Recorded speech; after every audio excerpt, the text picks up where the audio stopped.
Nous ouvrons à présent la première table ronde de cette conférence. Alors pour rappel, on a structuré la conférence en 3 temps où on essaye de reprendre un petit peu la manière dont on pense l'accompagnement dans le réseau Virage et avec nos partenaires. Donc premier temps cet après-midi, plus autour des vulnérabilités. Un second temps autour de la manière dont le corps radical se manifeste dans l'accompagnement et ailleurs. Et puis, dans un dernier temps, demain après-midi, autour de l'accompagnement lui-même. Comment le corps prend-il une place dans l'accompagnement? Donc là, j'ouvre la table ronde autour de la question des vulnérabilités. Je suis très heureux d'accueillir 3 personnes.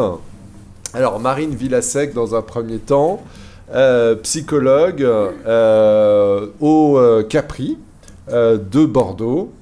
Amandine Vitra, je crois aussi psychologue, également. Et aussi au Capri. Et Nora Abed, psychologue clinicienne à Thérapsy.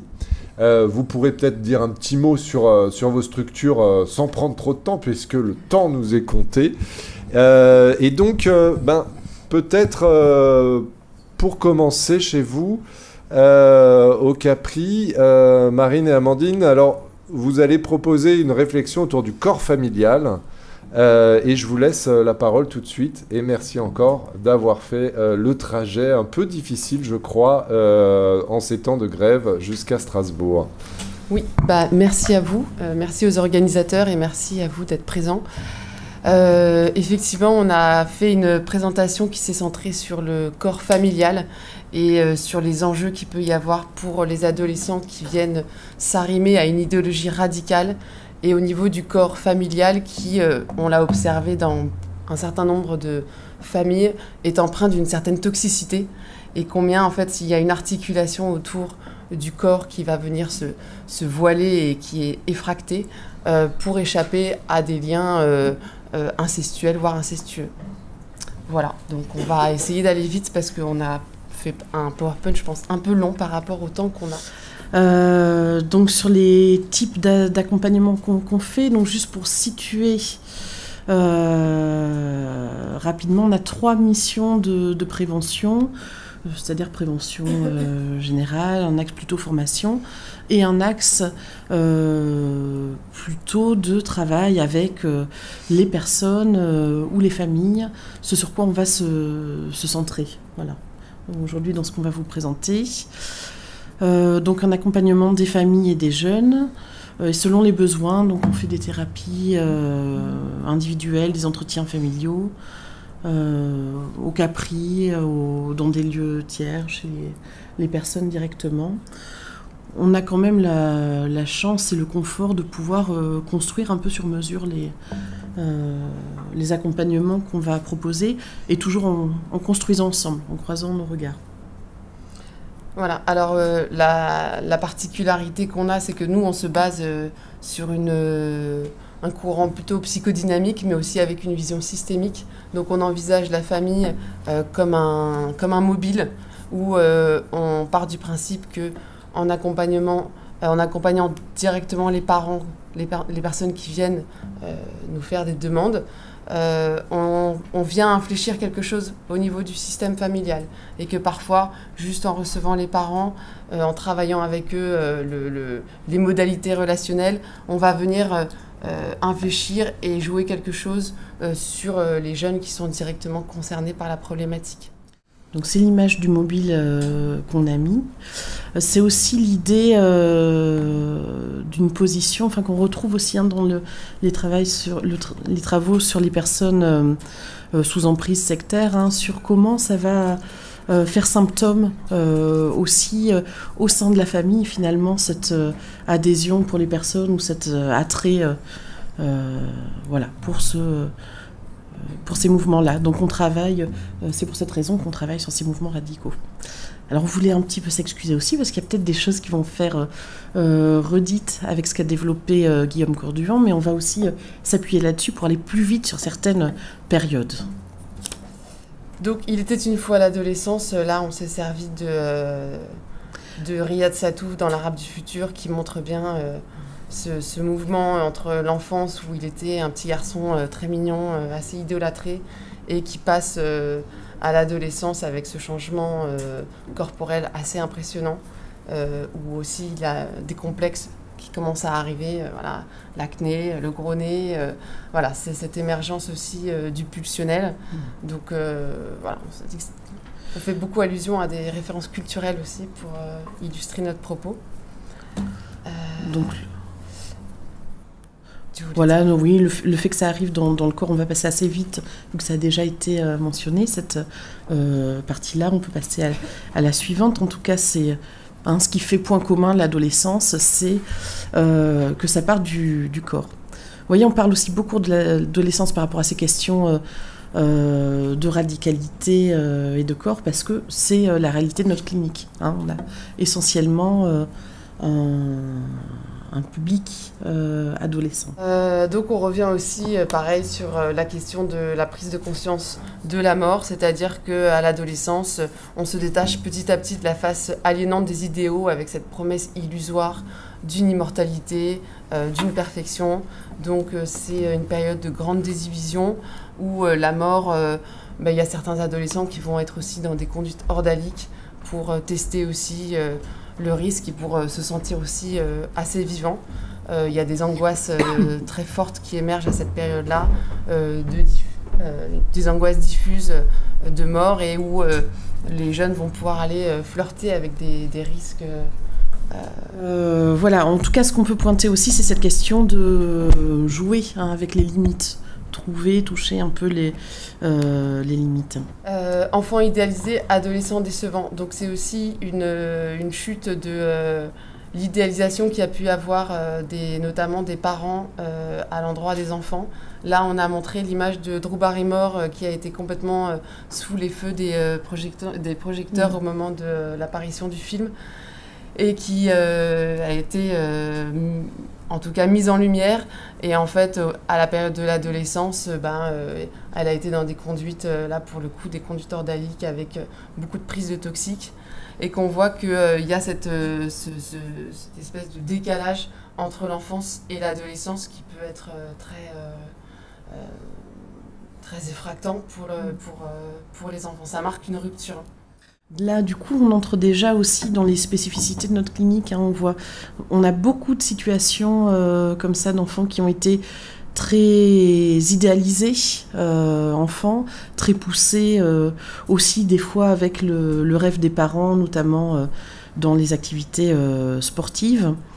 Quand arrive l'adolescence aussi, où va se marquer cette différenciation, et peut-être des endroits où l'enfant réussissait bien et l'adolescent n'est pas si bon que ça, c'est assez compliqué de faire avec cette réalité. Hein. Il y a quelque chose là, on voit déjà qui pointe des enjeux narcissiques très présents qu'on retrouve sur ces enfants, sur ce qui a été porté, sur ce qu'il peut y avoir de déception pour les parents, et donc de ces doubles mouvements. On dit enfant idéalisé, adolescent décevant, mais on pourrait aussi retourner ça du côté de ce que vit l'enfant ou l'adolescent pour ses parents, qui peut-être était dans une forme de toute-puissance, qui vient être remis en cause avec cette découverte, qui ne sont pas aussi fabuleux que ça. Hein. Et qu'il peut y avoir aussi un sentiment très fort de honte de ces enfants qui ont subi une pression très forte. On voit beaucoup dans notre clinique des parents qui ont mis beaucoup de pression, avec beaucoup d'attentes et d'exigences vis-à-vis de leur enfant. Souvent, c'est des enfants, soit des enfants uniques, soit c'est les aînés de fratrie, sur lesquels ont été portées beaucoup de projections de la part des parents, des projections très narcissiques, et que finalement, quand il y a un trop grand écart entre le moi et l'idéal qui peut leur être porté, ça crée pour eux une blessure narcissique très profonde et un sentiment de honte et d'échec. J'ai souvenir de jeunes qui ont pu dire qu'elles n'étaient pas du tout, qu'elles n'étaient pas la fille que les parents auraient aimé avoir, ou qui, après une déception suite à notamment au niveau du sport, des attentes très fortes d'un père vis-à-vis de ses garçons pour qu'ils soient très très forts dans une discipline, et que finalement les garçons ne sont pas à la hauteur, il y a ce sentiment de déception où là aussi ça peut marquer des ruptures. Là on a mis cette image pour montrer l'absence de limite, en tout cas dans un certain nombre de situations, d'une relation spéculaire sur un mode narcissique, où on voit que les parents ont des projections assez massives sur leur enfant, avec une abrasion aussi au niveau de la différence générationnelle. Et où les enfants sont vus aussi parfois comme un prolongement d'eux-mêmes. Je crois que c'est toi qui me disais que tu avais une mère récemment qui t'avait dit ça, que sa fille était comme un prolongement d'elle-même. Oui, en disant, j'aurais pas dû lui dire ça, donc c'est déjà pas mal. Elle a repéré qu'il y a peut-être quelque chose, c'est là où on va commencer le travail. Mais effectivement, elle lui dit, mais c'est le prolongement de moi-même. Bon, quelqu'un avec aussi une très très mauvaise image d'elle-même, dans une posture sacrificielle par rapport à son enfant.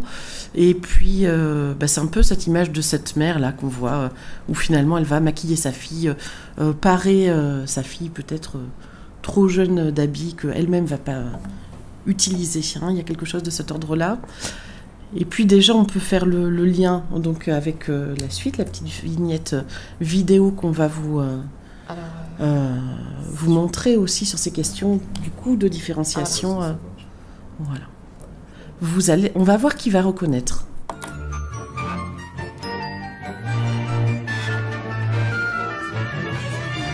La situation mérite attention. Mon enfant n'épouse jamais ses parents. Vous aimez votre père, je comprends. Quelles que soient vos raisons, quels que soient pour lui vos sentiments. Mon enfant, on n'épouse pas plus un amant. On dit que traditionnellement, des questions de culture et de législature décidèrent en leur temps qu'on ne mariait pas les filles avec leur papa. Un prince, une bergère. Voilà, on voit aux réactions, au visage que certains ont reconnu, voilà, peau d'âne, exactement, hein, avec justement ce passage, où c'est sa marraine la fée qui vient nommer l'interdit. Hein. Vous voyez au début, peau d'âne qui dit mais je l'aime, hein, pourquoi ne pas l'épouser quand c'est posé. Ça c'est important sur cette différenciation et sur ces figures de certaines jeunes filles, vous voyez je dis petites filles, de certaines adolescentes qui parfois ont été comme des princesses, hein, et où, du coup ça pose aussi cette question de la différenciation de la place. Mais on reviendra sur ces questions. Ça pose aussi la question de ce que disait Guillaume Cordouan tout à l'heure, qu'en fait à la puberté, ça vient érotiser l'échiquier familial et que pour l'adolescent, tout d'un coup, il acquiert aussi la capacité de procréer et que finalement, l'écart générationnel, il est toujours là, mais que ça les met dans l'asymétrie est moins prégnante. Donc, d'où ce besoin de crise adolescente, en fait, pour pouvoir se séparer et de mettre à distance. Donc là, on rentre sur la thématique du corps familial. On va commencer par définir un peu brièvement... 5 minutes ? Ah oui, ok. Alors... Donc, on peut dire qu'il y a des aspects positifs et des aspects négatifs. On va faire une première entrée sur ces aspects positifs. C'est l'effet de par excitation. Vous voyez l'image qu'on a choisie, hein, il y a ce bouclier qui protège des flèches enflammées. Mais les flèches enflammées, elles ne sont pas forcément que dangereuses. Hein. Vous voyez, elles peuvent permettre de retirer les chamallows. Hein. Voilà, c'est cette voilà, illustration sur le fait qu'il en faut un petit peu, hein, mais pas trop, parce que sinon on brûle. Donc voilà, et la famille, peut remplir aussi ce rôle si elle fait bien son travail sur les places de chacun, des différenciations, des limites avec ce qui respecte l'identité propre des individus. Et puis un autre aspect qu'on ne va pas développer là, ça fera un peu de frustration comme ça aidera à creuser la question, c'est la question de la conflictualisation. hein, qui fait que la conflictualisation puisse être possible au sein de la famille sans que ça détruise la famille. Alors, là, c'était pour montrer que en fait, la question de la dépendance infantile et de la fusion, elle est souvent décriée, mais il n'empêche qu'à la base, elle est nécessaire. Quand le bébé naît, il a besoin d'être dans une fusion avec sa mère. La question du moi-peau, sur lequel va s'étayer le bébé pour se construire. Et que petit à petit, en fait, l'emprise maternelle et ce lien qu'il y a de fusion à la sortie, à la naissance, doit pouvoir petit à petit se décaler, aussi bien parce que la mère va trouver aussi, va dégager sa libido aussi sur un partenaire, une partenaire sexuelle, et que ça sera plus l'enfant, le caractère de fusion sera moins fort, moins prégnant, et aussi pour que le bébé puisse petit à petit porter son attention sur la découverte de son environnement. Mais la fusion,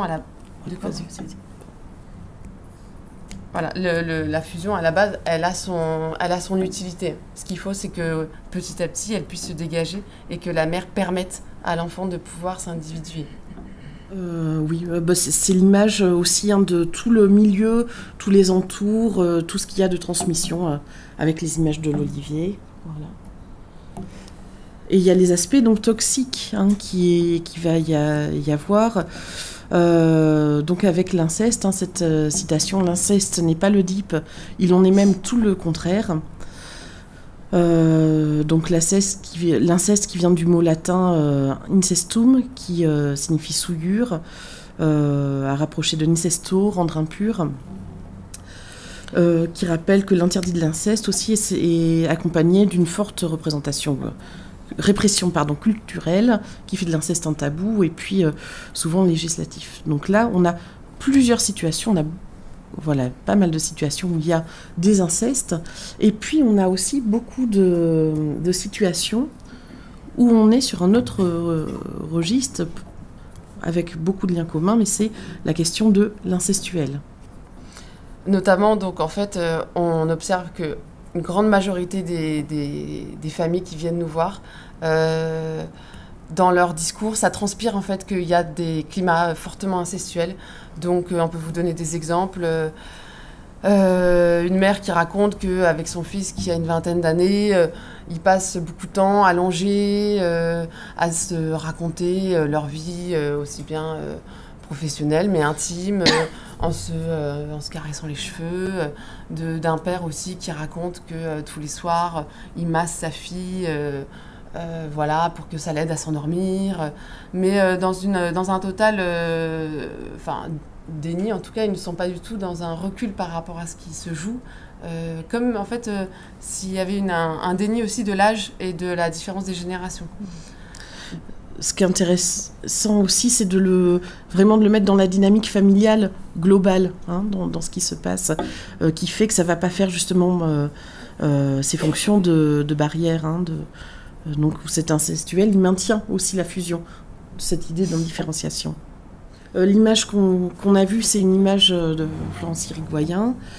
C'est l'idée aussi donc de la difficulté d'avoir l'émergence du tiers par cet incestuel. Donc c'est ce qu'on représente par ces diapositives. Voilà. Et puis peut-être... alors on fait toute la suite. Donc c'était cette question du désir très réprimé, en fait, de la peur du pulsionnel qui pourrait tout envahir, qu'on va retrouver très très fréquemment et où la religion peut venir protéger de ça. Ce qu'on a mis en lien, c'est aussi la question, donc, effectivement, des événements traumatiques. Peut-être on peut mettre cette diapositive. Et puis de comment, en fait, la promesse, notamment, alors là, religieuse, mais on pourrait voir d'autres types d'engagement et de radicalisation qui promettent un destin glorieux. Et puis on a associé à la question de la quête, à l'adolescence, de tous les types de quêtes, où on a vu que ces quêtes vont être empêchées, soit parce qu'il y a des fantômes, des histoires non réglées, de passé non réglé. Peut-être tu peux passer les diapos en même temps. Voilà, alors c'est la question des fantômes. La question de l'emprise, hein, où vous voyez, ben là c'est comment on va d'une emprise vers une autre emprise, hein, peut-être de l'emprise familiale, où on voit par les questions d'inceste traumatique, il y a souvent ces questions-là d'emprise familiale, vers une... Ce qui est intéressant, en fait, c'est de sentir que dans ces familles, il y a une emprise qui est très très forte, qui est marquée par de l'incestuel, et que finalement, nombre de jeunes filles, parce que c'est surtout des jeunes filles qu'on a, vont trouver au travers de l'adhésion à un islam rigoriste quelque chose qui va leur permettre d'échapper à cette emprise-là, au travers de quelque chose aussi de protecteur. Et notamment, je pense à une phrase d'un père qui dit à sa fille « Je t'aime mais sans ton voile ». Et moi, quand j'entends ça, j'entends qu'en fait, cette jeune fille, plus elle va avoir un père qui va lui dire « je t'aime sans ton voile », il lui dit même « je t'aime plus que tout et comme personne, mais sans ton voile ». Et on s'imagine qu'évidemment que cette jeune fille, elle n'a qu'une envie, c'est de mettre son voile. Parce qu'elle a un père qui, en fait, est harcelant, rentre dans sa chambre sans lui demander, il est dans des propos très humiliants à la rabaisser, dans des mouvements comme ça, à la fois où il est dans la séduction, et en même temps, il la rabaisse. Et il y a cette conditionnalité de l'amour pour elle, uniquement si elle n'a pas son voile. Et c'est intéressant parce qu'on a montré l'exemple de Podane tout à l'heure. Podane qui doit mettre cette peau d'âne pour échapper au désir du père. Et que ces jeunes filles, finalement, on se demande si, c'est des hypothèses, hein, mais si finalement l'engagement dans quelque chose de rigoriste, de contenant, aussi bien au travers des vêtements, mais au travers des rituels, au travers d'une communauté aussi, elles ne viennent pas trouver une parexcitation qu'elles n'ont pas dans leur propre famille pour échapper à une emprise familiale très insidieuse. Sur l'idée aussi qu'il y a des chemins, hein, qu'il peut y avoir des étapes, ça peut être perçu comme des étapes entre ces fantômes, entre cette emprise, entre la pathologie qu'on n'a pas nommée, avant d'aller vers quelque chose de plutôt émancipateur. Et puis ça, c'est la figure du cantique des oiseaux, hein, de tous ces oiseaux qui se retrouvent à aller dans la même direction, à s'engager ensemble. Voilà. On est désolé parce qu'en fait, on a été un peu pressé par le temps, mais... On retrouve de nouveau des images qu'on avait vues chez Maxime Boisdy au début. Alors, et ça, ce que vous amenez me rappelle vraiment l'enquête de Bonelli et Carrier sur les ados de la PJJ, accompagnés pour radicalisation, en termes de radicalité apaisée, cette recherche d'apaisement par un islam rigoriste. Voilà, ça, on retrouve là dans Sociologie ce que vous voyez dans votre clinique. C'est vraiment très intéressant. Nora, de ton côté, j'imagine que tu dois te retrouver dans ce qui a été dit, et qu'est-ce que tu souhaites nous amener Alors, je ne sais pas si je vais amener grand-chose, mais en tout cas un point de réflexion sur lequel aujourd'hui je vous remercie en tout cas d'avoir proposé différents points de vue qui, à mon sens, sont très similaires. C'est juste le vocabulaire qui change, mais souvent pour dire les mêmes choses. Quand on parlait tout à l'heure des images, sociologie des religions, etc., en fait, on arrive à mettre le sujet quand même au cœur de la problématique. Cet objet religieux, il est extraordinaire au sens propre du terme. Il permet tellement de choses, de fédérer à la fois des problématiques familiales, personnel intrapsychique, le social, de l'amener à des comparaisons avec du politique. Quel autre objet peut permettre ça aujourd'hui ? Et permettre en tout cas de formaliser plein de concepts, l'incestuel, tous les concepts que Guillaume Corduan nous a dit tout à l'heure. Moi, je voudrais juste, pour compléter, parce que le temps est court, et pas reprendre forcément tout ce qui a été dit, juste dire que proposer le corps aujourd'hui comme une vulnérabilité face à la radicalité de la pensée, c'est très original. C'est original parce que, en même temps, pour habitude, on va parler de radicalité de la pensée, mais rarement d'une radicalité du corps. Mais là, en même temps, c'est ça, parce que dans le djihadisme féminin, les femmes viennent faire peur avec ce corps. Plus certainement que ces hommes. Elles viennent faire peur non seulement aux gens. On va avoir une cohorte de femmes voilées dans le tram. Ça va beaucoup faire peur, enfin ça va plus faire peur que de voir, on parlait de barbe tout à l'heure, que de voir plein d'hommes barbus. C'est pas tout à fait la même chose.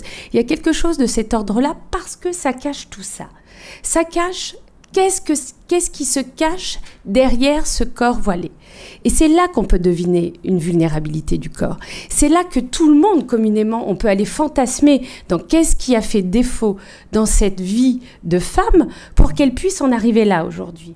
Et faire autant de mal à la société, dans ce qui est difficilement visible, ça dérange. On l'a bien vu à tout niveau, politique, sociologique, au niveau de l'école, Aujourd'hui, l'éducation nationale est dépassée. On va parler les dispositifs qui sont en train de se créer au niveau de l'éducation nationale pour faire face à cette montée en puissance de ce visible féminin religieux dans les collèges est en train de faire trembler tous les recteurs.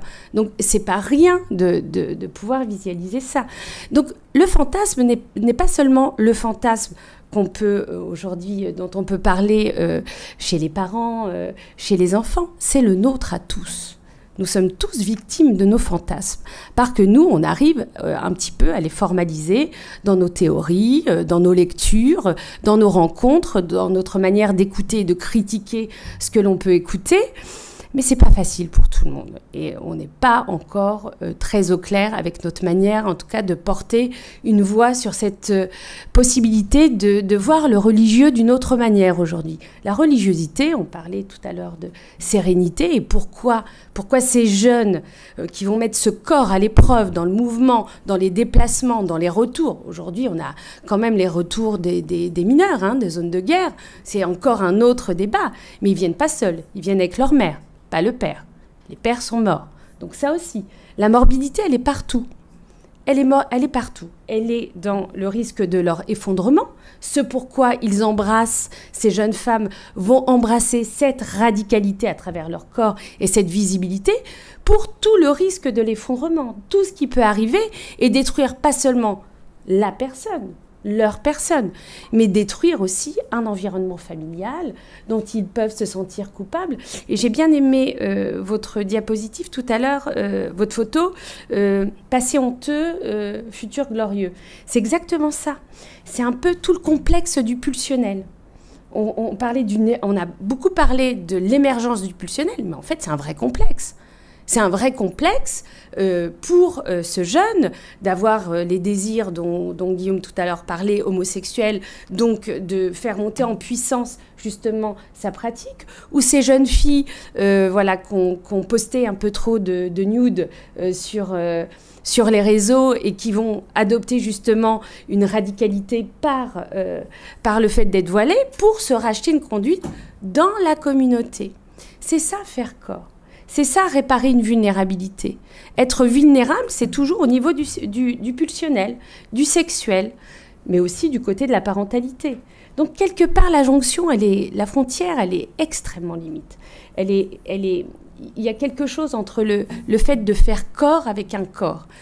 Faire corps familial, faire corps communautaire. Nous, on fait corps autour d'une question et d'une problématique qui nous intéresse, sinon on ne serait pas là. Donc, c'est quand même très important.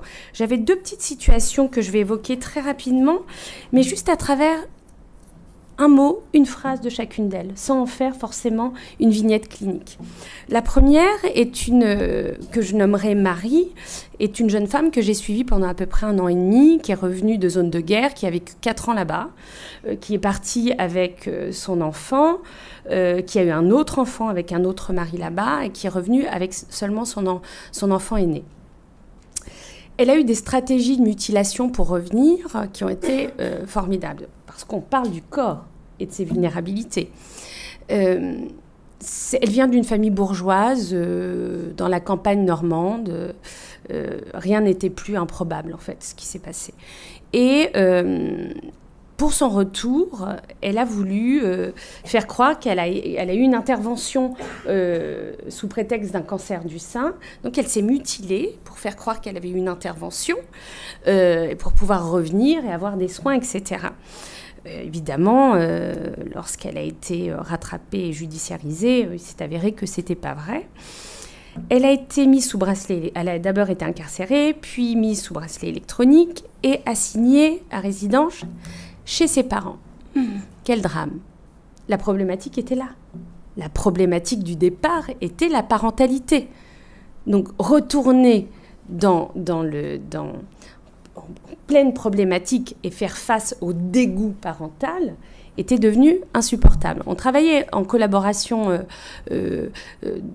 vraiment chacun dans le respect de ses fonctions avec la PJJ qui était très très en difficulté face à cet accompagnement parce qu'elle était vraiment très perturbante dans sa manière d'être. Hein. C'est quelqu'un qui jouait de la calage quand même, hein, donc, et qui se présentait après avec un brushing bien lissé, des trous, plein de trous dans le jean, etc. Et qui amenait quand même quelque chose aussi... il y avait un enfant qui était resté sur zone, donc elle avait cette crainte, elle avait peur. Et en fait, elle exprimait le dégoût de ses parents. Sa mère, elle la décrivait comme quelqu'un d'alcoolique, maigre, les cheveux toujours gras, qui ne savait pas se shampouiner autrement que de mettre du shampoing sec. Je vous dis ces mots. Hein. Et un père qui l'a dégoûtée. Elle l'exprimait en disant cette phrase « Il me dégoûte, j'ai l'impression de le sentir dans mes muscles ». Cette phrase vient tout dire. Elle vient résumer quelque chose. Évidemment, il avait été questionné au bout d'1 an et demi. On a questionné cette éventualité de l'infraction sexuelle, etc., du viol. Elle dit que non, mais je pense qu'on est en plein de ce qui a été expliqué à l'instant. C'est la problématique du fantasme du possible passage à l'acte. Et quoi de mieux pour ces femmes que de se voiler pour permettre de ne pas faire ça. On a travaillé, mais c'était une personnalité quand même avec une structuration plutôt pathologique. Il était évident qu'il ne fallait pas la laisser dans cet environnement. Et ça a été très compliqué. Alors, qu'est-ce qu'elle a eu comme stratégie? Et là, c'est exceptionnel. Première stratégie, parce qu'elle ne pouvait pas se voiler, c'était interdit hein, quand même, ça a été de chercher du travail dans un lieu de libertinage. Donc, c'est un club échangiste qui était à 20 km de chez ses parents. Et elle a postulé pour être barman là-bas. Donc, vous ne voulez pas que je mette le voile. Moi, je vais faire quelque chose qui va vous dégoûter, puisque vous me dégoûtez. Et le dégoût, hein, moins et moins, ça fait plus. Voilà. Donc, elle a réussi quand même une stratégie pour dire, de toute façon, c'est le métier. Et elle a bien dit à son père, tu auras honte, parce qu'en plus, il avait une prestance dans le village, il était très connu et reconnu.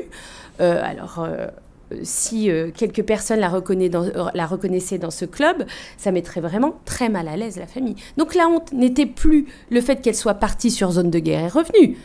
La honte devenait celle du pulsionnel qui réémergeait, qui revenait, qui refaisait surface pour proposer une autre forme de dégoût et de mise à l'écart. Moi, j'ai trouvé que c'était une stratégie extraordinaire. À part que ça n'a pas duré longtemps, cette histoire, elle ne pouvait pas, en fin de compte, travailler là-bas. Et elle a demandé pour s'éloigner et partir sur Paris pour trouver du travail. Et voilà, donc moi, j'ai appuyé sa demande parce que je pensais vraiment qu'il ne fallait pas qu'elle reste dans le domicile familial avec vraiment un risque de passage à l'acte, moi je pense, hein, en termes de parricide, parce qu'il y avait quelque chose qui montait comme ça, de manière très puissante, de moins en moins contrôlable. Donc, ça a été accepté par le juge, avec, je peux vous dire qu'elle a été très, très encadrée, très surveillée sur Paris, et elle a trouvé un nouveau métier, et là, elle était, accueillante dans un salon de massage de libertinage aussi. Donc, vous voyez, la distance ne suffit pas quelquefois. C'est la distance plus l'appui de la distance. Je vais continuer à faire ce que je devais faire pour ne pas retourner dans une autre modalité. Elle n'avait pas d'intermédiaire. Elle était dans une polarisation claire. C'est un peu « je me voile » ou « j'explose au niveau du pulsionnel ». Mais là, le père était à l'écart. Le danger était moindre. j'ai eu quelques nouvelles. Effectivement, les transformations ont été...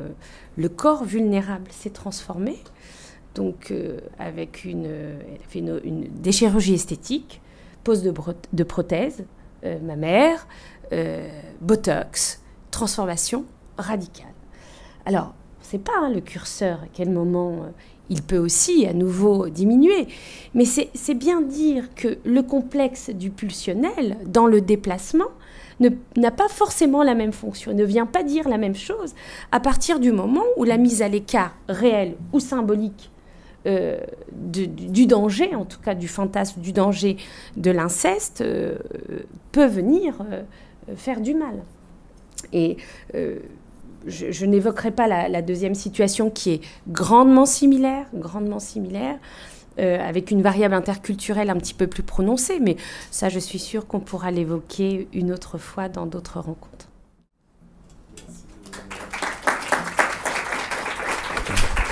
Alors on va se prendre quand même un petit quart d'heure de discussion. Vous allez aussi pouvoir amener ce que vous n'avez pas pu amener là. Peut-être dans un premier temps, dans vos situations, j'ai l'impression qu'on est beaucoup sur le corps, alors de l'adolescente, de la femme. Est-ce que dans votre clinique, le corps des hommes se manifeste ou les vulnérabilités qui concernent le corps des hommes diffèrent de celui des corps des femmes? Est-ce qu'au final, on vous signale et on vous oriente très peu d'hommes? Est-ce que c'est quelque chose qui vous interpelle, qui vous interroge, qui fait... Enfin voilà, c'est la première question que j'avais envie de vous poser, je ne sais pas... C'est pour ça que dans le petit extrait vidéo, on a été jusqu'à « on n'épouse pas plus ses papas hein ». C'est maman, pardon, excusez-moi. C'est-à-dire qu'il y a effectivement des choses qu'on observe aussi chez les adolescents sur cette question-là de l'intimité. Je pense à un garçon, on voulait vous le jouer un petit peu, mais peut-être que c'est mieux qu'on n'ait pas eu le temps, sur ces questions de parents qui demandent mais quand même, mon enfant passe beaucoup de temps sous la couette, est-ce que c'est normal ? Et qu'est-ce qu'il peut faire ? À la salle de bain aussi, vous voyez, là où, dans d'autres contextes, peut-être que la première réflexion des parents, ça serait pas de dire « il doit prier ». Hein, je ne sais pas ce que vous avez imaginé, mais c'est-à-dire que c'est qu'est-ce qui vient aussi, alors là, qui rejoint ces questions du pulsionnel, aussi chez les garçons. Hein, ça, c'est un premier élément. Et puis après, il y a des formes qui vont être différentes dans les habits proposés, et puis aussi sur les questions culturelles, hein, parce que la question du corps, aussi, en écoutant, là, je me disais, mais il y a quand même cette question du corps, où ceci est mon corps. Mais c'est pas vrai, c'est une illusion. Notre corps, il y a une grande partie qui ne nous appartient pas, notamment tout ce qui est projection de l'autre, projection de la société. Peut-être que c'est un peu plus fort ce qu'on projette sur le corps de la femme. Une hypothèse. Oui. Pour répondre à ta question, je trouve que c'est quand même assez différent, mais ça va avec ce qu'on dit. C'est que la projection sur le corps de la femme n'est pas du tout la même que sur le corps de l'homme. Et en tout cas, par rapport en tout cas à la population que j'ai pu recevoir, du côté du masculin, il y a un versant un petit peu plus addictif. On est plus dans une confrontation aux addictions. Et donc à quelque chose qui fait plus du mal de l'intérieur, quelque chose de... Voilà. Mais souvent, les hommes sont plus dans des addictions. Ça peut être des addictions aux jeux vidéo, ça peut être des addictions... moi, j'en ai un à l'alcool, à la fumette, enfin voilà quoi. Mais on est plus dans un profil addictif du côté du masculin. Et puis du côté aussi du sport et de la virilité. Nous, on voit aussi des jeunes qui font du sport à outrance, qui se sont mis dans leur chambre du matériel pour pouvoir faire du sport et qui aussi ont cette envie d'avoir beaucoup de barbe, qui veulent plus leur visage de poupon, qui ont envie tout de suite d'être à un état adulte et de pouvoir maîtriser aussi le corps. Et il y a cette question aussi de la maîtrise du pulsionnel, donc au travers notamment des rituels, où, comme disait Amandine tout à l'heure, il y a je trouve ce parallèle entre la spiritualité, la sexualité, où au niveau du fantasme parental, il est peut-être plus facile pour certains de penser que leur fils est en train de faire sa prière que d'être en train de se masturber. Très souvent, quand les parents nous parlent, on se questionne, on se dit mais de quoi il nous parle? Est-ce qu'il nous parle de sexualité ou est-ce qu'il nous parle de prière et de spiritualité? Et on voit là qu'il y a quelque chose quand même qui est assez ambigu. Des rites et rituels, c'est aussi dans ce qui engage le corps, hein, là où le symbolique peut-être peut pas faire son œuvre, le fait d'engager le corps, hein, et les rituels, on voit bien comment le fait que ça engage le corps, ça vient ancrer, notamment là où il y a des défauts. La situation dont vous nous parlez, c'est aussi des endroits où qu'est-ce que ça va engager du corps, qu'est-ce qui va être mis en scène. Ça vient sur des façons beaucoup moins structurées, là où justement les instances qui sont responsables de ces rites et rituels, elles tiennent un petit peu moins, quoi, hein, et la religion, elle propose ça. Merci d'avoir rebondi, c'est quelque chose qui nous interroge beaucoup. Alors du côté de la sociologie, évidemment, on regarde toujours avec un regard critique le travail d'accompagnement, en se demandant à quel point et je pense que Camille Bessard reviendra dessus dans son intervention demain, sur cette question de comment est-ce qu'on regarde aussi nous-mêmes et comment est-ce qu'on calque ou pas un regard sur les personnes qu'on accompagne, hein, et c'est vraiment quelque chose d'intéressant, et merci beaucoup. Est-ce que vous souhaitez interpeller Amandine, Marine ou Nora sur leurs propos, leur clinique, leur accompagnement? Les vulnérabilités que vous avez mentionnées étaient beaucoup tournées autour de la famille. Vous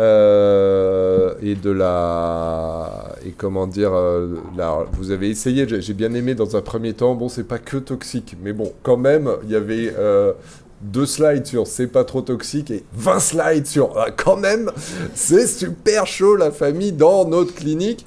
Est-ce qu'il y a d'autres aspects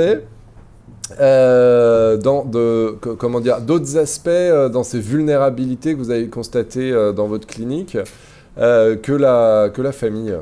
Je pense, moi, au méfait qu'il peut y avoir des réseaux sociaux et de cette société aussi avec une hyperstimulation, aussi bien dans les réseaux, mais de la publicité, des médias, où finalement, dans cette période de l'adolescence, il y a une porosité et avec un modèle quand même dominant de perfection, de performance, et ces jeunes filles qui ont envie de coller aux influenceuses et moi, j'ai en tête l'exemple d'un jeune homme qui donc s'est converti sur un mode extrêmement radical et qui dit « Moi, je veux plus de votre monde, le monde occidental, votre monde-là, parce que c'est un monde du trou. » Et qu'en fait, je pense qu'il y a quelque chose à avoir aussi au niveau sociétal et que cette hyperstimulation, ces excitations-là, justement, le bouclier, il n'est pas assez puissant et qui se sont attaqués et que finalement, en étant dans une polarisation, il se protège de... alors là, on n'est plus du tout au niveau du corps familial, mais du corps sociétal qui est